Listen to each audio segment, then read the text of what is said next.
होता है, coffee house भी है, रेस्टोरेंट भी है, लेकिन उससे ज़्यादा इसकी हैसियत एक इंस्टीट्यूट की है, एक इदारा की है और पिछले 20-25 सालों से इदारा बरकरार है। हर 5 साल पर वहाँ इलेक्शन होता है, उसका एक सदर मुंतखब होता है, नायब सदर मुंतखब होता है, बीओटी और एग्जीक्यूटिव कमेटी की टीम मुंतखब होती है और वो पूरी टीम इस इदारे को चलाती है। 2024 में यहाँ का चुनाव हो रहा है और इस चुनाव में कई बड़े बड़े लोग किस्मत आजमाई कर रहे हैं। उनमें से एक डॉक्टर माजिद टालीकोटी है। इनके अलावा सलमान खुर्शीद जो साबिक मरकजी वजीर, मशहूर लॉयर और कांग्रेस के बड़े रहनुमा हैं, वो चुनाव लड़ रहे हैं। इसी तरह मशहूर बिजनेसमैन जनाब आसिफ हबीब चुनाव लड़ रहे हैं, अफजल अमानुल्लाह चुनाव लड़ रहे हैं, अबरार अहमद साहब चुनाव लड़ रहे हैं सदर के ओहदा के लिए। इसके अलावा भी कई लोग सदर के ओहदा के लिए चुनाव लड़ रहे हैं, कुछ लोग नायब सदर के ओहदा के लिए चुनाव लड़ रहे हैं, कुछ लोग बीओटी के लिए चुनाव लड़ रहे हैं। पिछले 20 सालों से इस इंस्टीट्यूशन के सदर रहे हैं सिराजुद्दीन कुरैशी। इस मरतबा 75 साल की एज क्रॉस हो जाने की वजह से वो सदर के ओहदा का चुनाव नहीं लड़ सकते हैं, तो वो बीओटी के ओहदा के लिए चुनाव लड़ रहे हैं और वो सपोर्ट कर रहे हैं डॉक्टर माजिद टालीकोटी को। यानी सभी का एक पैनल है। अब डॉक्टर माजिद टालीकोटी पर कुछ लोग इल्ज़ाम लगा रहे हैं कि वो हुकूमत से करीब है या आरएसएस के लोगों से उनके अच्छे ताल्लुकात हैं। अगर वो सेंटर में आएंगे तो सेंटर का कबाड़ा हो जाएगा, सेंटर आरएसएस का गढ़ बन जाएगा, सेंटर से मुसलमानों के फलाह बहबूद के लिए कुछ काम नहीं हो पाएगा।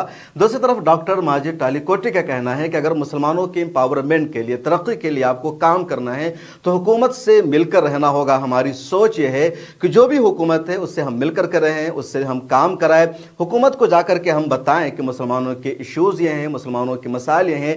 जब तक हम डायलॉग नहीं करेंगे, जब तक हम गुफ्तगू नहीं करेंगे, उस वक्त उम्मत के और कौम के मसाइल हल नहीं हो सकते हैं। हमारे लिए बीजेपी, आरएसएस या इस तरह की ताकतें अहम नहीं है, बल्कि हमारे लिए अहम यह है हुकूमत में कौन है। तो जिसकी हुकूमत होगी, जो इख्तिदार में होंगे, उनसे हम राब्ता रखेंगे, उनसे बातचीत का दरवाज़ा खोलेंगे और हम उनको बताएंगे कि हमारी कम्युनिटी के मसाइल हैं, ये इश्यूज़ हैं, इनको हल कीजिए। अगर आप हल नहीं करेंगे तो हमारे पास दूसरा ऑप्शन भी है। जब तक हम उनके पास जाएंगे नहीं, डायलॉग का सिलसिला शुरू नहीं करेंगे, उस वक्त तक हमारी कम्युनिटी के मसाइल हल नहीं हो सकते हैं।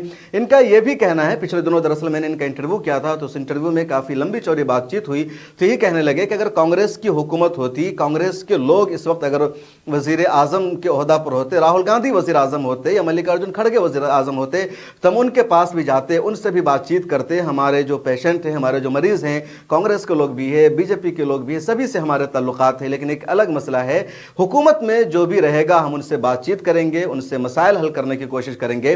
कर्नाटका में अगर इस वक्त कांग्रेस की सरकार है तो हम उस सरकार के पास जाएंगे और उसके सामने अपनी बातें रखेंगे। ये डॉक्टर माजिद टालीकोटी की अपनी पर्सनल राय है। अगर आप पूछेंगे कि आपकी क्या राय है, हिंदुस्तान के मुसलमानों को अपने एम्पावरमेंट के लिए, अपनी तरक्की के लिए कैसे काम करना चाहिए, तो मेरी पर्सनल राय है कि हमारे यहाँ 2-3 तरह का ग्रुप होना चाहिए। एक ग्रुप, एक तंजीम, एक इदारा ऐसा होना चाहिए जो हुकूमत की तनकीद करे, हुकूमत को बताए कि मुसलमानों के मसाइल है, मुसलमानों की इश्यूज है और इस पर अमल नहीं हो रहा है और आपको करना होगा। अगर आप नहीं करेंगे तो एक ऐसा ग्रुप जिसके बारे में समझा जाए कि हुकूमत के खिलाफ है, हुकूमत की बातों पर तनकीद करते हैं, मुसलमानों की आवाज़ उठाते हैं, सड़कों पर उतरते हैं, प्रोटेस्ट करते हैं, ताकि मुसलमानों के जो इश्यूज है, जो मसाइल है, वो लोगों के सामने में रहे।